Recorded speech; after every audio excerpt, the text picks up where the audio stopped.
Gas gas gas ಎಲ್ಲಿ ನೋಡ್ರು ಗ್ಯಾಸಿಂದೇ ಹವ. ಎಂತೆಂತ ಪರಿಸ್ಥಿತಿ ಅನುಭವಿಸ್ಬೇಕು ನೋಡಿ ನಮ್ಗೆ ಜನಗಳು. ಅವಾಗೊಂದು ಕಾಲದಲ್ಲಿ ಆ ಕೊರೋನಾ ಕಾಲ ಅಷ್ಟೇ ತ್ರಾಸ ತೆಗೆದ್ರು. ಅದನ್ನ ಹೇಳ್ತಾರಲ್ಲ, ಎಮ್ಮಿಗೆ ಜ್ವರ ಬಂದ್ರೆ ಎತ್ತಿಗೆ ಬರ ಹಾಕಿದ್ರಂತೆ, ಹಂಗೆ ಅಲ್ಲಿ ಯುದ್ಧ ಆದದು, ನಾವಿಲ್ಲಿ ತ್ರಾಸ ತಗೋದು. ಇಂಥ ಪರಿಸ್ಥಿತಿ. ಈಗೆಲ್ಲ ಹಬ್ಬ ವಸ್ತು ಶುರುವಾಗಿದ್ದು, ಮನೆಗೆಲ್ಲ ನೆಂಟರು ಬರ್ತಿರೋ, ಇತ್ಲಾಗ ಗ್ಯಾಸ್ ಬುಕಿಂಗ್ ಆಗ್ತಿಲ್ಲ. ಹಳಬರು ಸೌದಿ ಒಲೆಯಲ್ಲಿ ಅಡುಗೆ ಮಾಡ್ಕೊ ಊಟ ಮಾಡ್ತಿದ್ರು, ಆರಾಮಾಗಿದ್ರು. ಈಗ ನಾವು ಸೌದಿ ಒಲೆ ಅಂದ್ರೆ ಏನಂದ್ರೆ ಗೊತ್ತಿಲ್ಲ ಸಾಧಾರಣ ಮಟ್ಟಿಗೆ.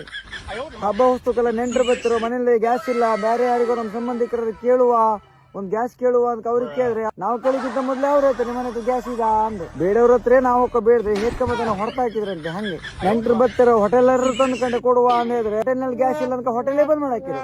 ಮನೆಗೆ ಬಳಸೋ ಗ್ಯಾಸಿಗೆ ಏನೂ ತೊಂದ್ರೆ ಇಲ್ಲ ಅಂತ ಹೇಳ್ತಿರೋ, ಆದ್ರೆ ಬುಕಿಂಗ್ ಮಾಡಿದ್ರೆ ಬುಕಿಂಗ್ ಆಗುದಿಲ್ಲ. ಕಾಲ್ ಅದ್ರ ಕಟ್ಟಾಕಿದ್ರು, ಅದು ಬುಕಿಂಗ್ ಆಗುದ್ರೆ ಎಲ್ಲಿಂದ. ಮತ್ ಹೊಸ್ತಾಗಿ ಮಣ್ಣಿನ ಒಲೆ ಮಾಡ್ಕೊಂಡೆ, ಸೌದಿ ಕೋಲ್ ತಂದ್ಕೊಂಡೆ, ಸೌದಿ ಒಡೆದೆ ತಂದೆ ಕಚ್ಚಬೇಕು ಹೊಟ್ಟಿಗೆ ಬೇಕಂದ್ರೆ, ಎಲ್ಲರೂ ಉಪವಾಸ ಸಾಯ್ಬೇಕು. ಈ ಕಲಿಯುಗದಲ್ಲಿ ಮತ್ ಮುಂದೆ ಏನೇನ್ ನೋಡೋದಿತ್ತೇನಪ್ಪ, ಆ ಭಗವಂತಗೆ ಗೊತ್ತು.